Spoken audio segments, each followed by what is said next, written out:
Sorry about that. Good evening, all. I trust you've had a fruitful day. I don't say happy, of course, although I hope it has been happy. Namo tassa bhagavato arahato samba sambuddhassa. Namo tassa bhagavato arahato samba sambuddhassa. Namo tassa bhagavato arahato samba sambuddhassa. Homage to the Buddha, the blessed, noble, and fully self-awakened one. By the way, I've softened, excuse me, I've softened the language of the Metta Sutta. I think I got fed up with all these shoulds, like I think a lot of you might have done. It's only a translation after all. So I hope you like my rephrasing of it later on. So yesterday we talked about friendship, and there was this business of ready to die for a friend. So this is something else, which is also brings up a different type of death. So this is called the advice to Channa. And on that occasion, the Venerable One, they were staying in the Bamboo Grove, which is a very regular place at Rajgir, the capital, near Rajgir, the capital of Magadha, which is on the Ganges there. And the Venerable Channa was living with him on Vulture's Peak. Vulture's Peak was where he gave many of his talks. The Buddha gave many of his talks. Now, on that occasion, the Venerable Channa was afflicted, suffering, and gravely ill. And when it was evening, the Venerable Sariputta rose from meditation, went to the Venerable Mahachundra and said to him, "Friend Chunda, let's go and visit Channa and ask about his illness." And then after they do so, and after they exchanged greetings with him, when the courteous and amiable talk was finished, they sat to one side and said, "I hope you're getting well, friend Channa," says Sariputta. "I hope you're comfortable. I hope your painful feelings are subsiding and not increasing, and that their subsiding, not their increase, is apparent. So I hope you're getting well, and I hope it's obvious to you you're getting well." Friend Sariputta, "I'm not getting well. I'm not comfortable. My painful feelings are increasing, not subsiding. The increase and not their subsiding is apparent to me. I shall use the knife." So this is one way of saying he's going to commit suicide. "I have no desire to live." Let the Venerable Channa not use the knife. Let the Venerable Channa live. We want the Venerable Channa to live. If he lacks suitable food, I'll go in search of suitable food for him. If he lacks suitable medicine, I'll go in search of suitable medicine for him. If he lacks proper attendant, I will attend him. Let the Venerable Channa not use the knife. So here's Sariputta pleading with him. "Friend Channa, it is not that I do not have suitable food or a proper attendant, but rather that the teacher who is long worshipped by me with love, not without love. For it is proper for the disciple to worship the teacher with love and not without love. Friend Sariputta, remember this: the Bhikkhu Channa will use the knife blamelessly." So in other words, it would be a dishonor to the teacher to do something which would disgrace him, to do something which he would definitely tell you not to do. But Channa says, "No, I will commit suicide in a blameless way." We would ask the Venerable Channa certain questions. So now this, by the way, the fact that he said blamelessly is suggesting he's fully liberated. Okay, because there is another occasion where an arahat who is also in great pain from illness says to the Buddha, "I'm going to take the knife." That's how they would put it. And the Buddha says, "Do as you see fit." Okay, the Buddha wouldn't take moral decisions for other people. Friend Channa, do you regard the eye consciousness, and things cognizable through eye consciousness as mine, this I am, and this is myself? And he goes through all the senses and the heart mind. And of course, the question is there still any identity within you with the psychophysical organism? And his reply is, "I regard that the I consciousness, things cognizable through and all that, are not mine, not I, not myself. So he's saying that he is. And then Channa, he says, then Sariputta says, well, what have you seen? What have you directly known? So he's questioning him now because he's not sure that this monk is actually fully liberated. You can overestimate your attainments. What have you seen? What have you directly known by your direct experience? This is the point, you see. And he replies, it is through seeing cessation, through directly knowing cessation in the I, and so on and so forth. So in other words, it's the point where the whole of the psychophysical organism, as it were, drops away, and you are left with the Buddha within, right? So that's what he's saying, cessation. Now, when this was said, Mahachanda also doesn't believe that he's actually fully liberated. So he says, therefore, friend Channa, this instruction of the Blessed One is to be constantly given attention. There is wavering in one who is dependent. There is no wavering in one who is independent. When there is no wavering, there is no tranquility. There is tranquility. When there is tranquility, there's no bias. No bias, there's no coming and going. When there's no coming and going, there's no passing away and reappearing. And where there's no passing away and reappearing, there is no more here, nor beyond, nor in between. This is the end of suffering. So that's all very. You have to rely on the commentary which Bhikkhu Bodhi gives at the back of the book to understand this. So he says wavering. So wavering, of course, is moving from desire and then not desire, falling into the wrong sort of desires and then coming out. That's wavering, okay?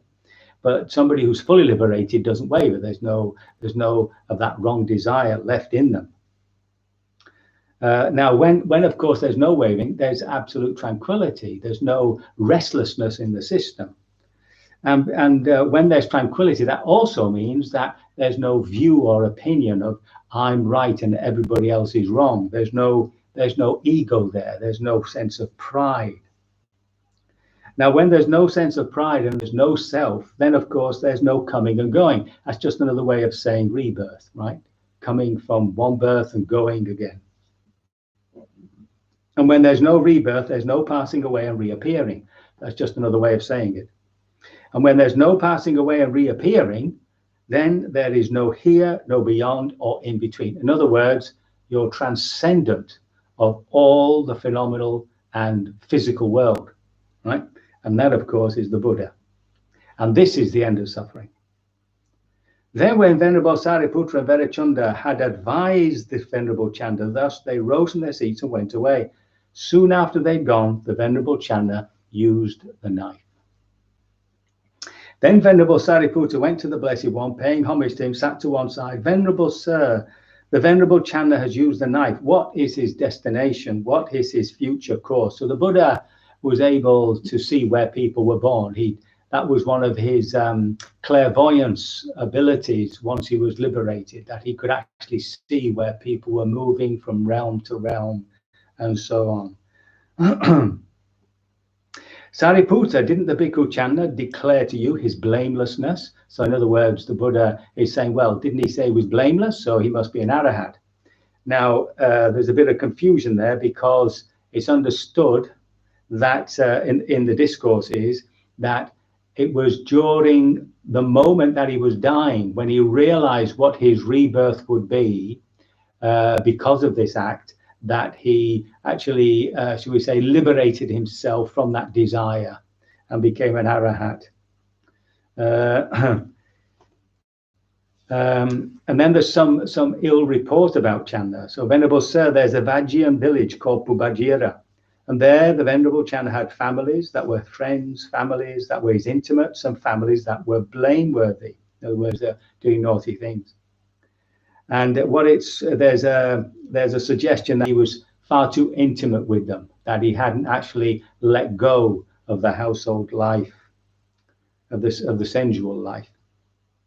Then the Buddha replies, there are those families that were friends of Bhikkhu Channa Sariputta, families that were his intimates, families that were blameworthy. But I do not say that to this extent he was blameworthy. Sariputta, when one lays down his body and clings to a new body, that I say is blameworthy.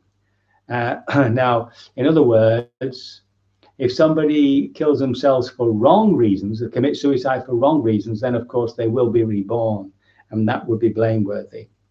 But there was none of that in Bhikkhu Channa. Bhikkhu Channa used the knife blamelessly. This is what the Blessed One said, and Venerable Sariputta was satisfied and delighted in the Blessed One's words.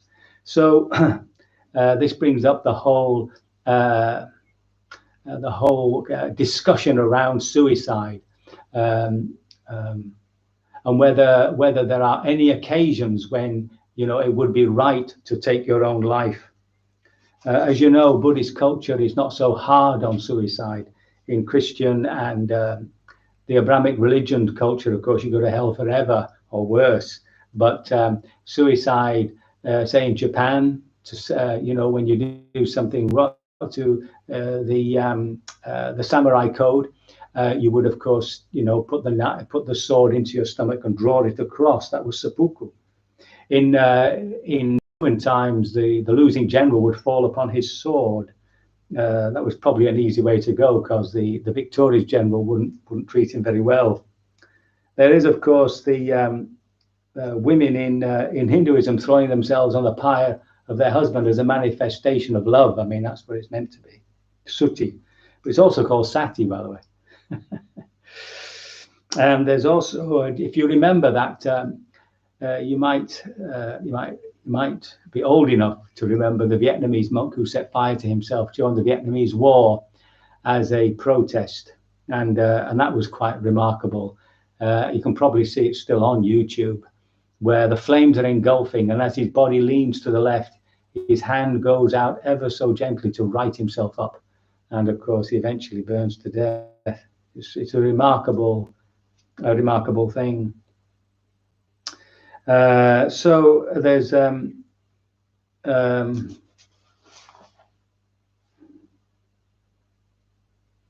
yes, I've said that.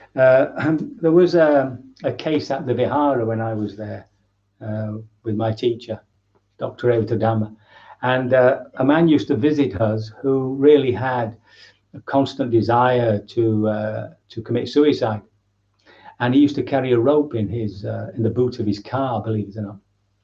Anyway, eventually he did, and I asked my teacher. I said, "Bhante, what happens to somebody who commits suicide?" Oh, he said they'll keep doing it for about 100 lifetimes. And I thought, well, that's a load of rubbish. But actually, when I thought about it, I thought, well, if a person has used suicide to escape something, to escape what is unwholesome, or to escape something that they can't handle, it's like shame, public shame, or something like that, then of course it takes a lot of courage to kill yourself, I have to say, and that means a tremendous amount of will. So there is within that person the habit that if I come across such and such an occasion, the habit will come up to escape it by way of death. So I understood that maybe once somebody has committed suicide, that it might roll on for a few lifetimes. But obviously here we have a case where, and we have another case too, where an Arahat actually commits suicide because the pain is unbearable. So in those days they wouldn't have had palliatives or anything like that. And it opens up the whole question about, assisted dying and all that.